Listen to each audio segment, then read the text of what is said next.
కార్తీక పురాణంలో శ్రీ మహావిష్ణువు మహిమల గురించి, కార్తీక పౌర్ణమి రోజున ఆచరించవలసిన వ్రతం గురించి 4 అధ్యాయాలుగా చెప్పారు. అది మీకు చెబుతాను. త్రేతాయుగంలో పురంజయుడు అనే రాజు అయోధ్య నగరాన్ని రాజధానిగా చేసుకుని రాజ్యాలు చూసుకుంటున్నాడు. అతడు అన్ని శాస్త్రాలని చదివి న్యాయంగా ప్రజలకి ఏ ఆపద రాకుండా రాజ్యాల్ని పరిపాలిస్తున్నాడు. కొంతకాలానికి డబ్బు మీద ఆశపడడం మొదలుపెట్టాడు. రాజు అనే గర్వంతో ఎన్నో దారుణాలు చెయ్యడం, దొంగతనాలు, దోపిడీలు చేయించి వచ్చిన వాటిలో వాటాలు పంచుకోవడం, ఇలా ప్రజల్ని ఏడిపిస్తూ ఉండడంలోకి వచ్చేశాడు. మరి కొంతకాలానికి అతని బుద్ధులు అన్నీ అందరికీ తెలిసిపోయాయి. ఈ విషయం తెలుసుకున్న ప్రజలు కాంబోజు అనే రాజును నాయకుడిగా చేసుకుని అయోధ్య నగరాన్ని ధ్వంసం చేసుకుని పురంజయుడి మీదకి యుద్ధానికి సిద్ధపడ్డారు. వీళ్ళిద్దరికీ భయంకరమైన యుద్ధం జరిగిందట. ఎలా అయితే పురంజయుణ్ణి ఓడించేశారు.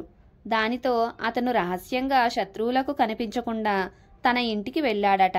అయితే యుద్ధంలో ఓడిపోయినందుకు, రాజ్యాన్ని ఆక్రమించినందుకు విచారంతో సిగ్గుతో ఏడుస్తున్నాడట. అదే సమయంలో వశిష్ఠ మహర్షి వచ్చి పురంజయుడు బాధను తగ్గించి, మొన్నసారి నీ దగ్గరకు వచ్చి నువ్వు ధర్మాన్ని తప్పుతున్నావు, నువ్వు చేస్తున్న దారుణాలకు అంతులేదు, ఇక నుంచి అయినా ఇవన్నీ ఆపేసి న్యాయంగా ఉండు అని హెచ్చరించాను. అప్పుడు నా మాట వినలేదు.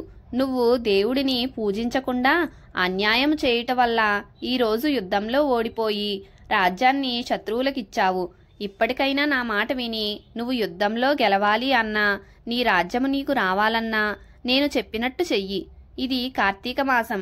రేపు పౌర్ణమి కాబట్టి ఉదయాన్నే స్నానం చేసి గుడికి వెళ్ళి దీపారాధన చేసి భగవంతుని నామస్మరణ చేస్తూ నాట్యము చేయి. ఇలా చేస్తే నీకు సంతానం కలుగుతుంది. అంతేకాకుండా శ్రీ మహావిష్ణువు సంతోషపడి శత్రువులను ఓడించగల శక్తిని ప్రసాదిస్తారు. నీ రాజ్యము నీకు తిరిగి వస్తుంది అని చెప్పారు. ఆయన చెప్పినట్టే కార్తీక పౌర్ణమి రోజున శుభ్రంగా గుడికి వెళ్ళి విష్ణుమూర్తిని షోడశోపచారాలతో పూజ చేసి సాష్టాంగ నమస్కారం చేసి తన ఇంటికి వెళుతుండగా విష్ణువు ఒక వృద్ధ బ్రాహ్మణుడిలా మెడనిండా తులసిమాలలు ధరించి పురంజయుని దగ్గరకు వచ్చి, నువ్వు విచారించకు, నువ్వు వెంటనే నీ సైన్యంతో వెళ్ళి శత్రువులతో యుద్ధం చెయ్యి, నీ రాజ్యం నీకు వస్తుంది అని దీవించి మాయమైపోయారు. ఇతనెవరో మహానుభావుడు అనుకుని యుద్ధానికి సిద్ధం అయ్యి పోరాడి గెలిచాడు. శ్రీ మహావిష్ణువు సహాయంతో విజయం సాధించాడు. ఇలా తన రాజ్యం తనకి వచ్చేసింది. ఇలా విష్ణువును ఎవరైతే మనసారా పూజిస్తారో ఆయన కృప వల్ల విషం తాగినా అమృతంలాగే అవుతుంది. ప్రహ్లాదుడు తండ్రి విషాన్ని ఇచ్చినప్పుడు శ్రీహరి అని ప్రార్థించి త్రాగగా అది అమృతమే అయ్యింది కదా. హరినామస్మరణం చేసిన వారికి శత్రువు మిత్రుడవుతాడు. కార్తీక మాసం వ్రతాన్ని ఎవరైతే భక్తి శ్రద్ధలతో చేస్తారో వారి ఇంట్లో శ్రీ మహావిష్ణువు లక్ష్మీ సమేతుడై ఉంటాడు. ఆ ఇల్లు సిరి సంపదలతో కలకల్లాడుతుంది. తరువాత పురంజయుడు కార్తీక వ్రత ప్రభావం వల్ల శత్రువులందర్నీ ఓడించి రాజ్యాన్ని పాలిస్తున్నాడు. అయినను అతనికి తృప్తి లేదు. ఏ దేశంలో, ఏ కాలంలో, ఏ క్షేత్రాన్ని ఏ విధంగా శ్రీ మహావిష్ణువును దర్శించి పూజించాలి అని విచారపడుతుంటే కలలో, పురంజయ, కావేరీ తీరంలో శ్రీరంగ క్షేత్రం ఉంది. దానిని రెండో వైకుంఠం అని పిలుస్తారు. నువ్వు అక్కడికి వెళ్ళి శ్రీరంగనాథ స్వామిని పూజించుము. ఇలా చేస్తే మోక్షప్రాప్తి పొందుతావు అని చెప్పెను.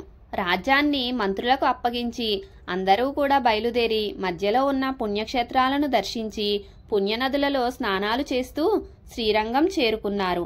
అక్కడ కావేరీ నది 2 పాయలుగా ప్రవహిస్తూ ఉండగా మధ్యలో ఉన్న శ్రీరంగనాథ ఆలయాన్ని, శేషపాన్పుపై ఉన్న శ్రీరంగనాథుని చూసి ఆనందముతో చేతులు జోడించి ఇలా అన్నాడు: దామోదర, గోవింద, గోపాల, హరే కృష్ణ, వాసుదేవ, అనంత, అచ్యుత, ముకుంద, పురాణ పురుష, హృషికేశ, ద్రౌపది, మాన సంరక్షక, దీనజన భక్తపోష, ప్రహ్లాదవరద, గరుడధ్వజ, పాహిమాం పాహిమాం, రక్షమాం రక్షమాం, దాసోహం పరమాత్మ దాసోహం అని విష్ణు శాస్త్రమును పఠించి కార్తీక మాసమంతా శ్రీరంగమునందే గడిపి అయోధ్యకు బయలుదేరాడు.